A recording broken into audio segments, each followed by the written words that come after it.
Hi everybody, this is Dr. Sam and I'm on my morning walk and I thought I'd bring you along today.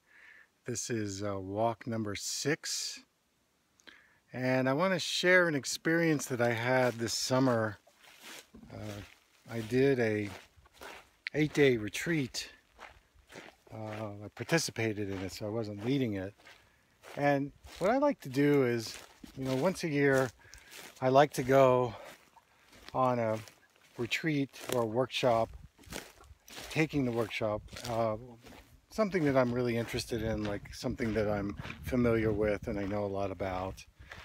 And then I'd like to do a retreat where it's something I've never done before or it's something brand new, and I like putting myself in new situations, meeting new people, going to new places. I think it's very very stimulating, and it brings me a lot of pleasure to go into these new experiences and learn stuff that I haven't learned before. So this retreat that I went on, it was 8 days, and it was a vision quest where I was on in a wilderness area, and I was with other people, and we spent of those 8 days, we spent 3 days in total silence. And believe me, it was really challenging. One of the things that I decided to do was leave all my electronic gear at home. So no cell phone, no iPad, no computer. The digital devices were left behind. And immediately I saw how much I depend on all of those things just to navigate, like the airport and transportation and things like that. But I wanted to see how resourceful I was. And the retreat showed me many things, but in terms of doing some kind of a vision quest, and there's so many of them, this one was very, very gentle.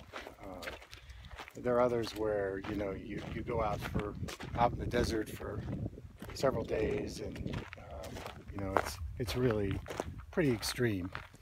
And I'm kind of at the stage in my life where I've done a lot of extreme stuff. And so gentle is better for me.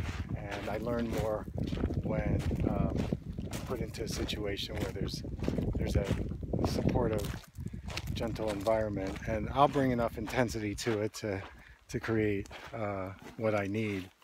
But what I got, 3 things from the Vision Quest. The first thing I got was that when I went into silence, I found that at first very challenging, because all my chatterbox came up and all the different strategies I used to distract myself were right there in my face.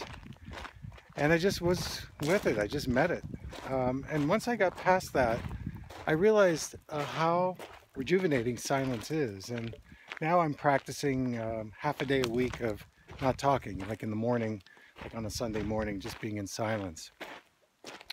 The second thing I